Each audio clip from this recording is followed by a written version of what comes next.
Z-Y-M-O-E-T-Z. How do you pronounce it? Is it Zimitz with the O being silent, or Zimoetz, pronouncing the O? I still struggle. I've heard and read both variations from online or talking to different people. I've heard different variations, so I'm not really sure which is the correct one. So, as the locals say, the Copper River. Hello? Hi, is this Byron? Looks like we need to go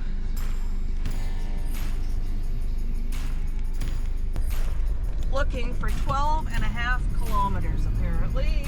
Copper River is one of the Skeena's most dominant tributaries. Once you see it, you'll understand why. Fast-moving water, steep canyon walls, and some seriously intimidating rapids it makes it one of the wildest rivers in northwestern BC. Back in the early 1900s, during the Grand Trunk Pacific Railway construction, sternwheelers used to travel up the Skeena. But one of the places they refused to go was the Copper River.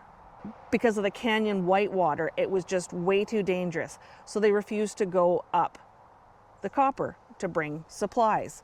So the sternwheelers used to stop at the confluence of the Skeena and the Copper River. That spot became an important landmark during the construction of one of the biggest booms in northern British Columbia. The area around the river has an equally fascinating history.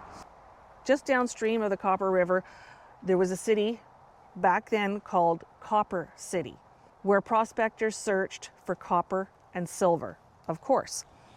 Wagon roads and pack trails used to stretch up the valley as miners pushed deeper into the wilderness looking for the big next discovery. Not long after, settlers began farming the fertile ground, raising cattle, making hay, supplying food to the mining camps all around the Terrace and Kitsim-Kalem area, creating an agricultural tradition that still exists today. It's one of those places that reminds you how rich in history northern BC really is. It's a beautiful Friday afternoon after work. Ron's out of town. I feel like going for a drive, so we're going back down the Copper FSR, and we're going to go scout out a couple of these places so that I can bring them to you. And yeah, let's go for a drive. Stay curious and enjoy the stories that are all around you. Cheers.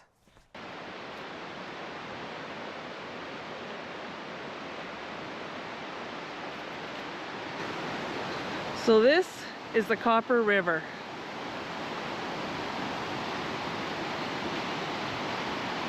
Right now it's running a little dirty because of the spring runoff.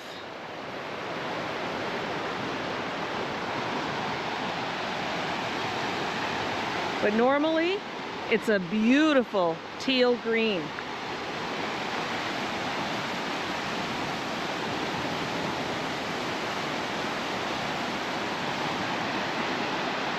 So why am I out here tonight? So tonight, I just took a quick drive out after work. There's a little bit of history I wanted to follow up on. And that was where the old highway used to go before the new bridge over the Copper River that exists today. In 1927, the first vehicle bridge went across the Copper River, and it's not where it is today. And that opened up access to the area. By the 1950s, logging became a dominant industry. And the Copper River Forest Service Road was built to support forestry operations. Today, it serves a different purpose. And that was where the old highway used to go before the new bridge over the Copper River that exists today. So this is the pylons where the old bridge used to cross. When you turn off the highway here at Copper River Road, it would have come down through here, across here, and to the other side.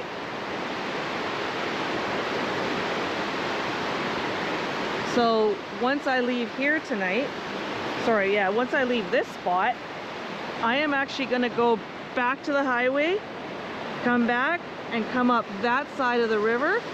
I believe it's 12.5 kilometers up according to Carl, and there's an access to where the zip line or the tram used to be that actually crossed the river by basket, I guess. They would take you across the river as a foot passenger.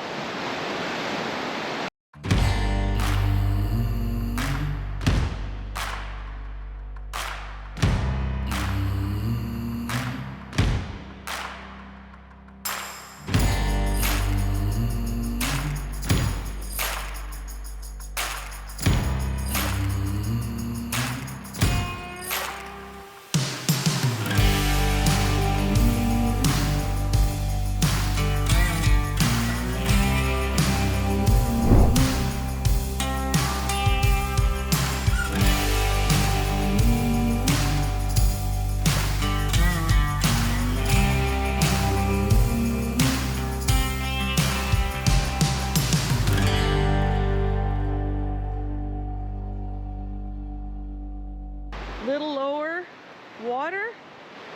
Actually, never mind the lower water.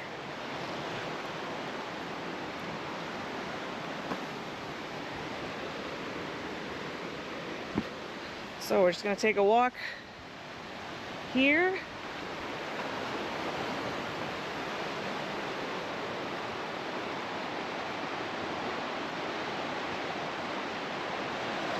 And there's another look at it.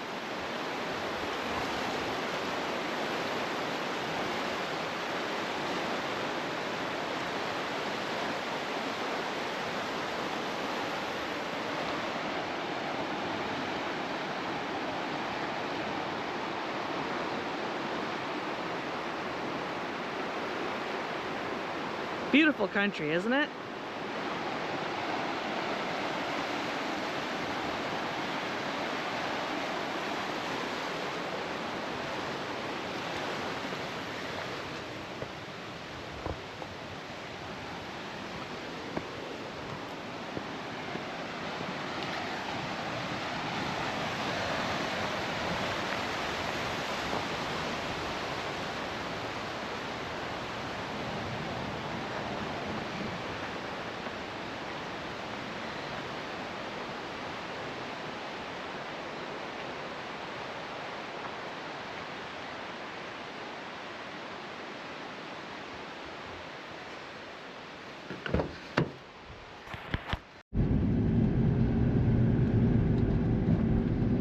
So if you turn off the highway onto the Copper River Road, once you go all the way down to the end, hit the gravel, there'll be a pull out to the right that says no dumping.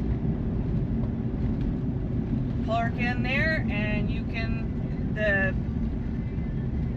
bridge trusses are right there. So now we're gonna go back and go on the other side of the Copper River.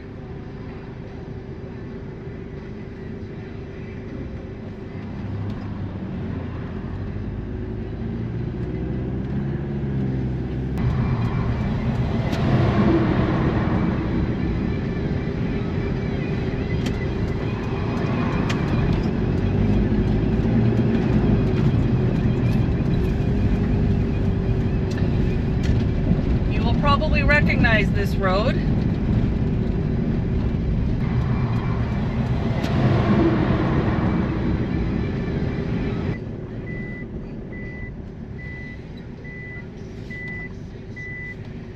RR1. Looks like we need to go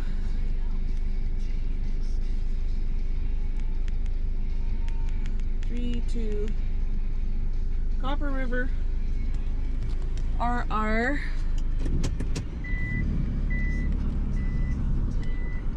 Copper River, RR1.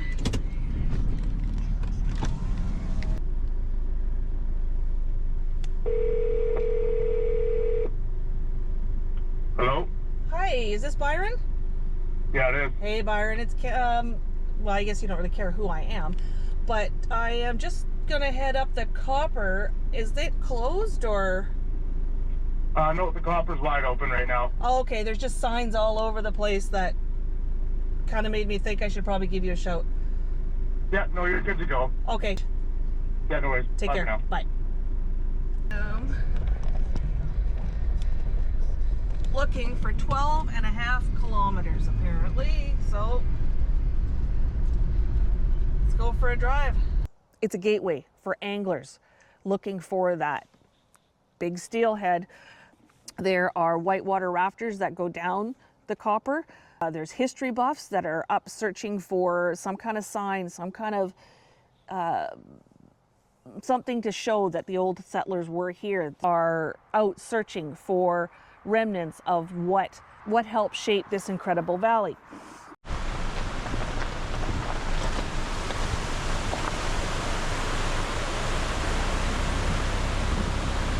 Now, driving in here, I'm pretty sure I'd be scraping the bottom of my van. I do have my bear spray. I got my dog. I know Ron would take his Toyota in here for sure.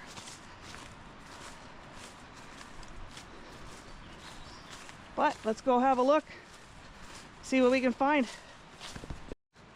Look at the Devil's Club out in full force. Holy moly. Alrighty, I think we have arrived. I'm not sure how far that walk was to drive in. I'm not sure how long that walk was, but I finally made it to what I came for. There it is.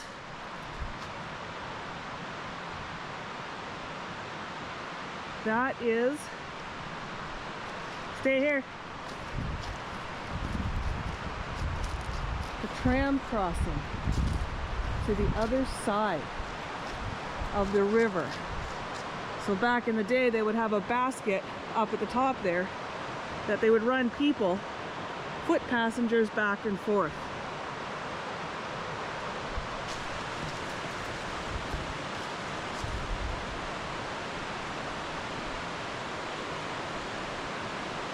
Oh, recorder well.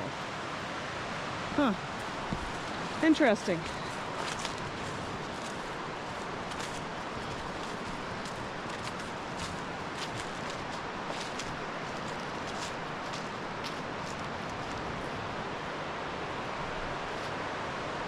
And that's it.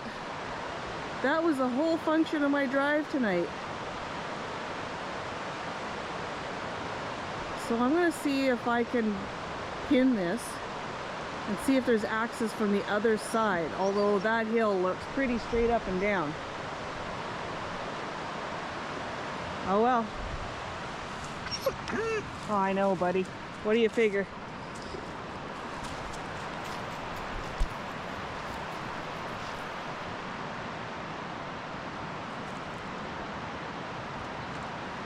All right. I came, I saw.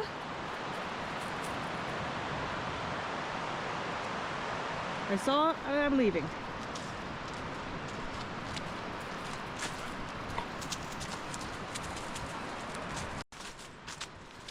I really got to get a camera on that dog.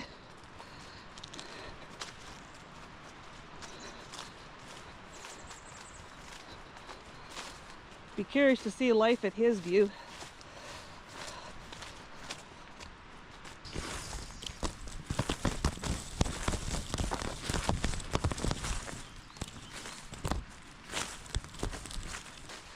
Well, it's a pretty short little walk in here. No more than 5 minutes. And you're back out on the Copper Road again. And that brings us to the end of this little ditty. Just a short little after work jaunt tonight. went for a bike ride, and then we came out here for a drive and a hike. Perfect. Doesn't get much better than that on a Friday night.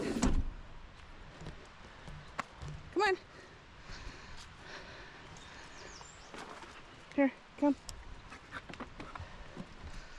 All right, good boy. All right, say cheers. Say cheers.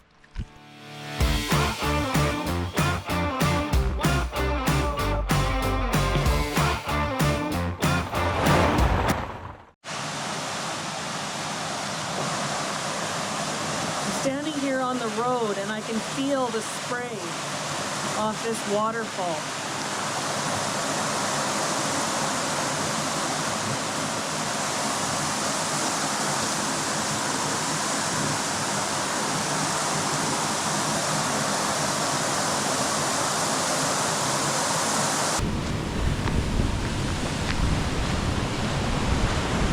We're just pounding into the copper.